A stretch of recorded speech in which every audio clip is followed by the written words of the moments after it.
मुल्क भर में महंगाई में एक हफ्ते के दौरान रिकॉर्ड इजाफा हुआ है और आटा, गोश्त, घी समेत दीगर अशिया की कीमतें बढ़ गई हैं। वजीर आजम के ऐलान के बरक्स एक हफ्ते के दौरान मुल्क भर में आटे समेत 28 अशिया ज़रूरिया की कीमतों में इजाफा रिकॉर्ड किया गया है और अदारा शुमारियात ने इस हवाले से अदाद शुमार जारी करते हुए बताया है कि हफ्तेवार बुनियादों पर महंगाई की शरह में 0.49% इजाफा हुआ है। महंगाई के अदाद शुमार जारी करने वाले हुकूमती अदारे अदारा शुमारियात के मुताबिक एक हफ्ते के दौरान 20 किलो आटे का थैला 403.85 महंगा हुआ, जिसके बाद उसकी कीमत 1370.41 रुपये हो गई है। जारी अदाद शुमार के मुताबिक एक हफ्ते के दौरान बकरे और गाय के गोश्त में बिलतरतीब 21 रुपये 21 पैसे और 3 रुपये 50 पैसे का इजाफा हुआ है। हालिया हफ्ते जिंदा मुर्गी 33 रुपये 87 पैसे फी किलो महंगी हुई है। अंडों की फी दर्जन कीमत में 7 रुपये 16 पैसे इजाफा रिकॉर्ड किया गया। इसके अलावा आलू 2 रुपये 46 पैसे और प्याज 3 रुपये 37 पैसे फी किलो महंगे हुए।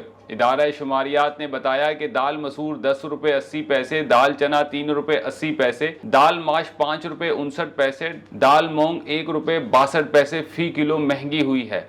इदारा शुमारियात के मुताबिक एक हफ्ते के दौरान चावल, लहसुन, दूध, दही, घी और खुर्दनी तेल भी महंगा हुआ है। दूसरी जानिब एक हफ्ते में 6 अशिया ज़रूरिया की कीमतों में कमी भी रिकॉर्ड की गई है, जिसमें टमाटर 9 रुपये 68 पैसे फ़ी किलो और 7 रुपये 52 पैसे फ़ी दर्जन होकर नुमायां रहे, जबकि इसी हफ्ते में 17 अशिया की कीमतों में इस्तेहकाम भी रहा।